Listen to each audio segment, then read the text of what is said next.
What's going on, everybody? It's your boy Fearless here, and today we are taking a look at Ableton's Groove Pools. Now, these Groove Pools have different swings, so you can use them on your instruments or you can use them on your drums to add some little humanistic quantizing to them without you having to drag them around. Saves you a bunch of time. Let's jump right into this.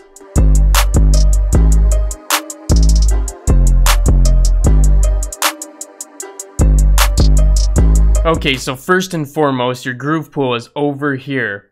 You'll see these little wavy lines. That's how you know this is a groove pool. Now, I have these ones in here by default, but if you don't have them up, you can right click and go to Browse Groove Library. And there's all kinds of them in this swinging groove section. You can go ahead and try out different ones. You can just double click on it and it'll get added to your list. So you can go ahead and pick some out that you want to play with. Otherwise, you can mess with the settings yourself. So I usually use my hip hop one because it's usually at a good spot.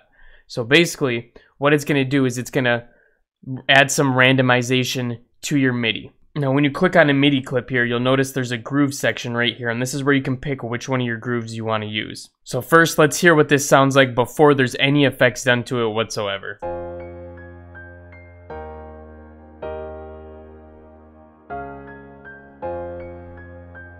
And then with the groove applied,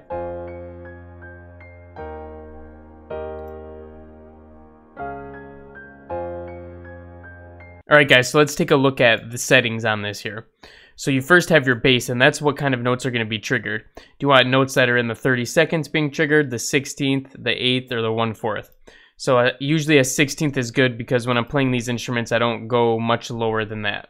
Okay guys, so this quantize section is nice if you have your notes off the grid already, so when you turn it up, it'll actually apply a certain amount of quantization to it.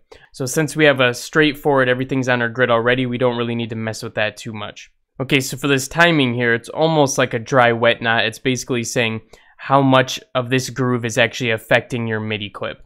So if you put this up to 100%, it'll be affecting it as much as the other settings are applied. Otherwise, you can go ahead and play with this value and get a sort of different effect, maybe a slighter effect. So on the random, basically this is adjusting the randomization. So you can hear this really well if we start playing with it.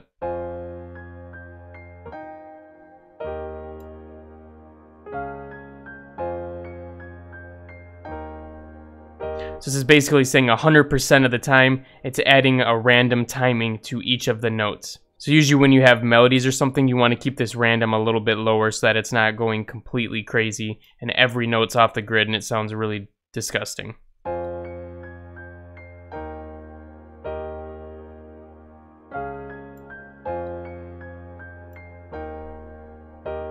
Okay, and you also have your velocity here, and this is how much random velocity you want to add to your clip.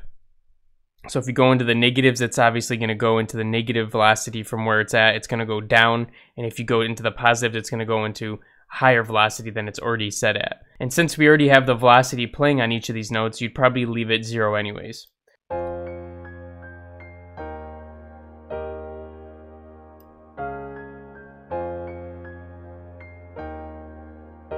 So that's giving it a full 100% velocity. And if we take it down,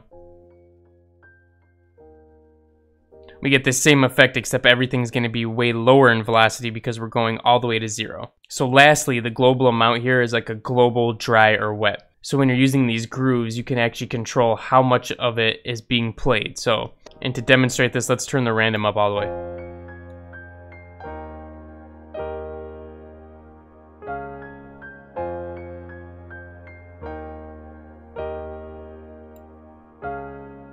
And once you go above 100%, it's basically just going to push everything a little bit further. Alright guys, so that's the groove pool and the different grooves that you can add onto your beats and to your different midis to make them more realistic.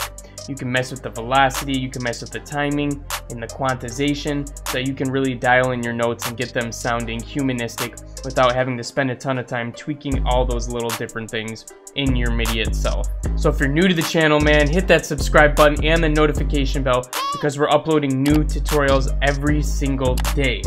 And besides that, I'll be catching you in the next one. Peace out, bro.